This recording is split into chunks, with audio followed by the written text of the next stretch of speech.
প্রাণের মানুষ শ্রী অনুব্রত মণ্ডল তিনি আমাদের মধ্যে আছেন। এটা আজকের এই সভার একটি বড় প্রাপ্তি। আমরা বিধাননগর পুরসভার প্রথম নাগরিক পদাধিকার বলে তিনি ফার্স্ট সিটিজেন, তিনি রাজারহাট নিউ টাউনের লোকপ্রিয় বিধায়ক বন্ধুপ্রতিম সতীর্থ সব্যসাচী দত্ত আছেন। MMIC দেবাশিস জানা, আমাদের এই পুরসভার চেয়ারম্যান সম্মানীয় পাঁচুবাবু, আমাদের অন্যান্য একাধিক পুরপিতা পুরমাতা এবং অসংখ্য নেতৃবৃন্দ। যেহেতু সভা 5টা থেকে চলছে, 7:30 বাজে, আমি সকলের নাম না বলে একযোগে প্রত্যেককে অভিনন্দন কৃতজ্ঞতা সম্মান জানাই। ডাক দিয়েছেন দিদি মমতা, ব্রিগেড চলো জনতা। ডাক দিয়েছেন দিদি মমতা, মাঠ ভরাবে জনতা। ডাক দিয়েছেন দিদি মমতা, ব্রিগেড ভরাবে জনতা। কাউন্টডাউন শুরু হয়ে গেছে। কলকাতায় উত্তরবঙ্গের লোক আসতে শুরু করে দিয়েছে এবং আমার তো ধারণা 18 তারিখ ভোরবেলায় ব্রিগেড ভরে যাবে। এত মানুষ আসা শুরু করে দিয়েছেন। আর আপনারা ভারতীয় জনতা পার্টির একটার পর একটা পাপড়ি খুলে পড়ছে, উইকেট পড়ছে প্রতিদিন।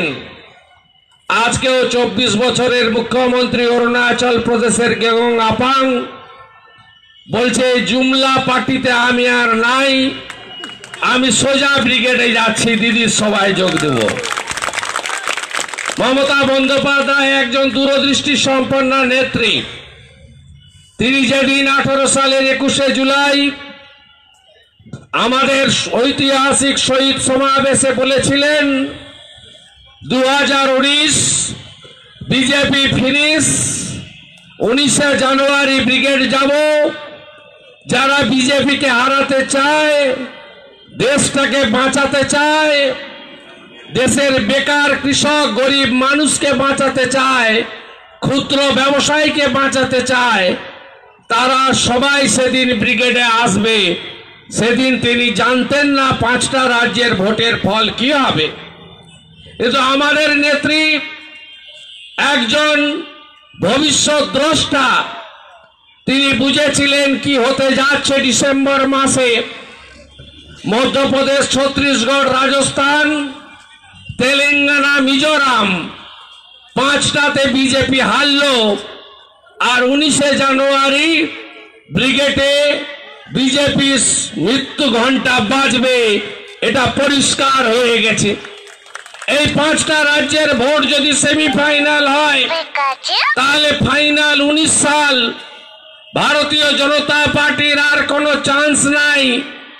আর যেটুকুও চান্স ছিল, উত্তরপ্রদেশে অখিলেশ যাদব মায়াবতী জোটের পরে পাটিগণিতের কোনো অঙ্কশাস্ত্র নাই, ভারতীয় জনতা পার্টির 272-এর কাছে পৌঁছে দেয়।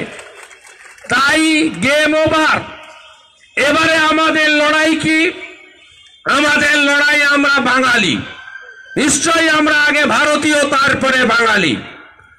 আমরা বাঙালিরাই প্রথম স্বাধীনতার পরে একজন বাঙালি নেত্রী পেয়েছি। যে বাঙালি নেত্রী আজকে শুধু তৃণমূল কংগ্রেস নেত্রী নন, মুখ্যমন্ত্রী নন, জননেত্রী নন, তিনি আজকে দেশ নেত্রী। মমতা ব্যানার্জি দেশ নেত্রী। তাকে আগামী দিনে ভারতবর্ষের যে সরকার হবে, তার চাবি চালিকা শক্তি মমতা ব্যানার্জি হবে। আর আমরা 42-এ 42 দিদিকে দেব। 34টা আসন আমাদের জেতা আছে। দিদি আমাকে মালদা, মুর্শিদাবাদ, উত্তর দিনাজপুর দেখার দায়িত্ব দিয়ে রেখেছেন। পঞ্চায়েতে মুর্শিদাবাদ, মালদা, উত্তর দিনাজপুর দিদির তৃণমূল কংগ্রেস জিতেছে, দিদির হাতে আমরা উপহার দিয়েছি। আপনারা ধরে রাখবেন দমদম, বারাসাত, কেষ্টদা দেবেন, বীরভূম, বোলপুর, সঙ্গে কৃষ্ণনগর, রানাঘাট আর আমরা মুর্শিদাবাদের 3, মালদার 2, রায়গঞ্জ 6টা হারা সিট আসবে। আসানসোল আর দার্জিলিং তো জিতবো আমরা। বাংলায় 42-এ 42। আজকে প্রধানমন্ত্রী নরেন্দ্র মোদী তিনি নোটের বদল করেছেন। লাল নীল সাদা সবুজ অনেক রকমের নোট বাজারে ঘুরছে। অর্থমন্ত্রী অরুণ জেটলি ট্যাক্সের বদল ঘটিয়েছেন। যোগী আদিত্যনাথ এলাহাবাদের নাম বদল করে প্রয়াগরাজ করেছেন। আর মধ্যপ্রদেশ, ছত্তিশগড়, রাজস্থান সরকারটাই বদল করে দিয়েছে।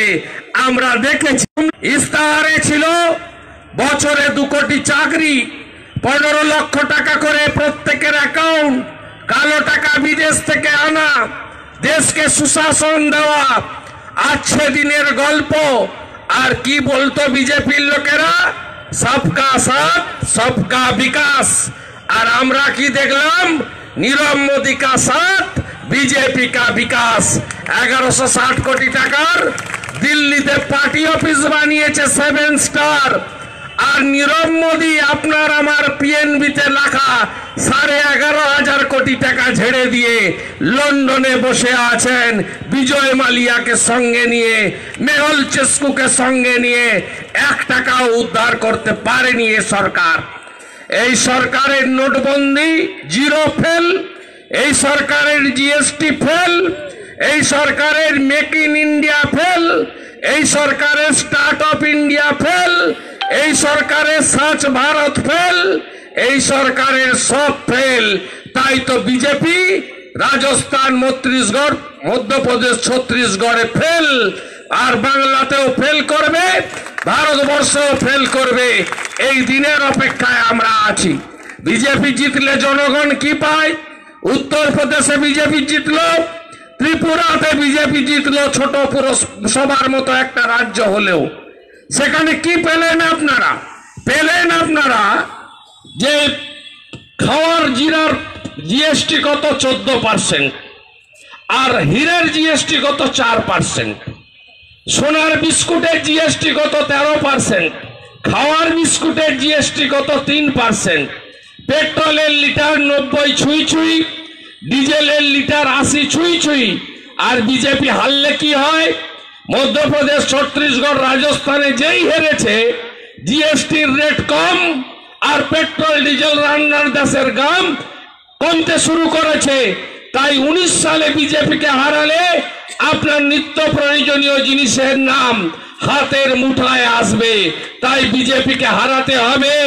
এরা ভারতবাসীর সঙ্গে আজকে বঞ্চনা করেছে, আজকে বিভাজনের রাজনীতি। এরা বলে আমরা হিন্দু প্রতিনিধি, এরা বলে। আজকে আমাদের বলতে হয়নি। আমাদের দিদি জননেত্রী মমতা ব্যানার্জি কিছুদিন আগে সাগর মেলা কেমন হবে, মকর সংক্রান্তির পুণ্য স্নান কেমন হবে দেখার জন্য প্রতি বছরের মতো সাগরে গেছিলেন।